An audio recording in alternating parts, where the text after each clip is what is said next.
Hello, friends. My name is David Walter. I'm the president of the Princeton University Press Club. Are you president? Yeah. Oh. And I'm here with Jane Randall, Hi. contestant on America's Next Top Model. Eliminated contestant. Well, that's kind of what we're here to talk about today. It's hard for me. Go ahead, let it out. Go ahead, let it out. Go ahead, let it out. Check it out, stretch it out. Go ahead, let it out.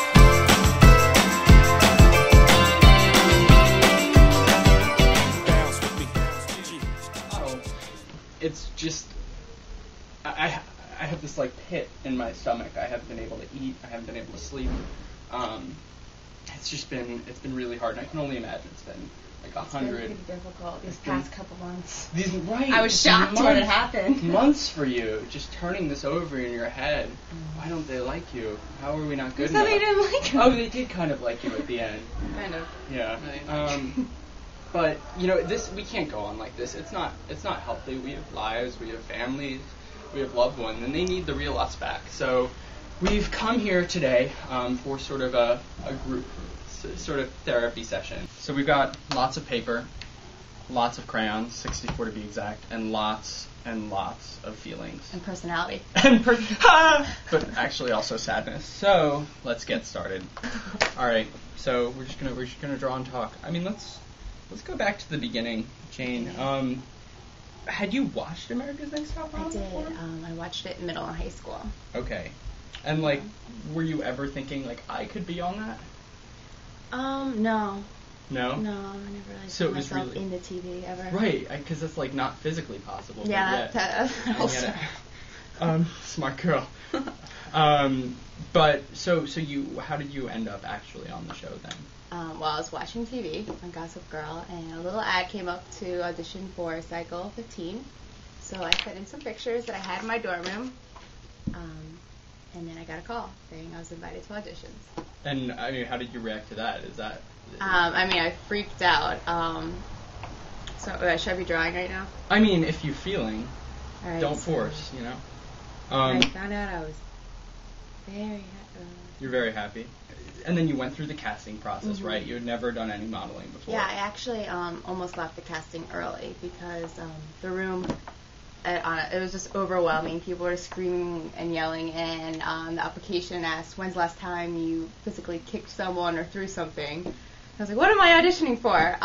So I was very overwhelmed, so Right. I actually went up to the casting director and said I thought, I might be leaving early.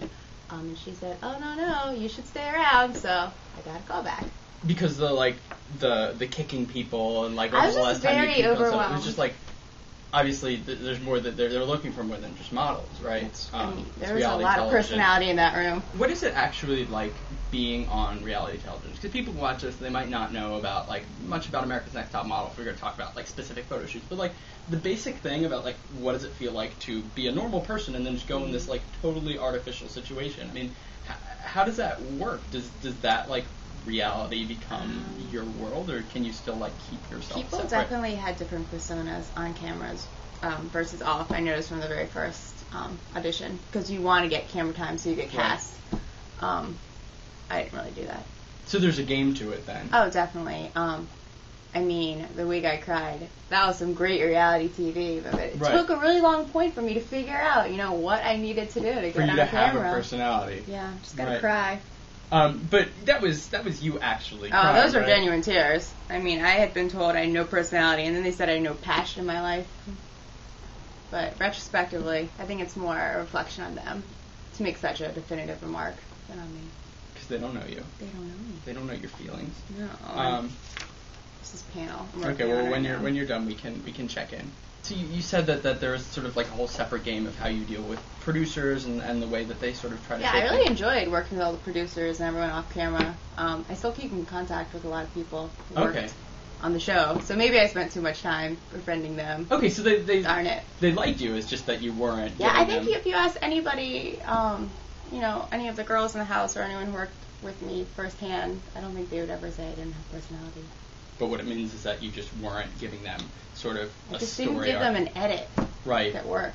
Well, I mean, And is that something that you became like aware of? Like, at what point on the show did you realize like you weren't a person to them? You were like a character, and you were the good character. Same week. Well, it became very obvious initially that they were trying to go for the Ivy League, well-to-do background type of story. And that's not. I wasn't gonna let that really happen. Basically, I got told in my interviews that unless I started doing something more, I wasn't really a viable candidate to win. Wow. Yeah. That's interesting. So then I cried some more. on purpose? Oh no! No, but just because it's yeah, kind of ridiculous. Okay, well, I'm in abnormal psychology right now, and we're talking about post-traumatic stress disorder, and I really think I have it because I have dreams about Top Model all the time. Oh my gosh! I had this one. Them even. Okay, so I was in a maze, and it was during Halloween, and it was a haunted. Sorry, it was in a maze. We'll both draw them. And it was during Halloween, and all these angry masked men kept yelling at me, "You have no personality, you have no personality." This is a true story. But apparently this is very common to happen to contestants. What were the best parts of being on the show then? Honestly, the girls that I met, I absolutely loved. Kayla, I talked to her almost every day, and Chelsea, everyone in the top four, and also Esther, I talked to a lot. And also just meeting the designers and photographers. Yeah, it was like major league this year, wasn't it? Those were the people that kept me going. Like, they were the ones that gave me positive feedback. So what is your plan for after this? Well, once I return next week with my Smeagol hair, I'm going to finish up this semester, and then I bid Princeton adieu. Okay. And I'm heading to New York. Do you know what you're gonna do? Do you know if you're with an agency yet, or that you can officially say? IMG has first rights to us. Okay. So that depends on a couple of factors there. And you feel good enough about your chances with them? I mean, I don't want to say like who totally. One of the designers told me he would take me to like one of the major agencies. So. Okay. You got some fans on the show that want to help you out. Yeah. And you've also got some fans not on the show. Let's talk about that now. When you got eliminated, it was like a collective like mourning process. They just and like the way they showed their mourning was by posting pictures of you. I haven't been able to go on Facebook recently. It's just been really overwhelming. Because you've gotten so many messages? Yeah, I mean, I normally try and respond to most of them that I can, but it was just really overwhelming after I got eliminated. Right. So thank you. Appreciate it all. It was kind of fun. People made tribute videos. Yeah. That was actually kind of sad. Right, when you get the music going, you're like, oh, this is... But it's actually, I really do appreciate it, though, because they were able to collectively put my experiences in a way that, always really... Right, because it's not like you could have a camera when you're in the house, or... Yeah. Could you have books, or movies, music? Nope. Just you and... You and your microphone and other girls. And sometimes alcohol when you were in Italy. Yes. Well, it was there the whole time, but I figured to... not gonna touch it. You're always thinking. This was the beginning of the maze, and this was the angry man that came at me with a pumpkin face that said, "You have no personality." Was that Mr. J, the pumpkin face? It was actually a masked figure. Oh, I just meant because of the orange. I don't know. These people are really nice. Oh, he was nice? He just seemed mean to you on that one.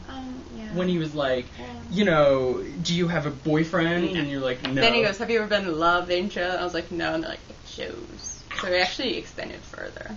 Oh, boy. Yeah, they're just killing my confidence. But, like, off-camera nice and... Yeah, I mean... Oh, okay. Well, I didn't really talk to him off-camera very much at all. I take it back. He is a wonderful sun-kissed glow. Anyway, I guess for completeness' sake, I should show my picture. I used, like, a white crayon on white paper. Is that me being invisible on the show? And then just doing a little sad face. Because it was the portrayal, not you, but how they portrayed your personality, and then this is just me being sad. I thought that was me the first 6 episodes. Where's Jane? I don't see her. That's an alter. It's very because there's no one right interpretation of the subconscious. I think. Go ahead, let it out. Go ahead, let it out. Go ahead, let it out. Check it out, stretch it out.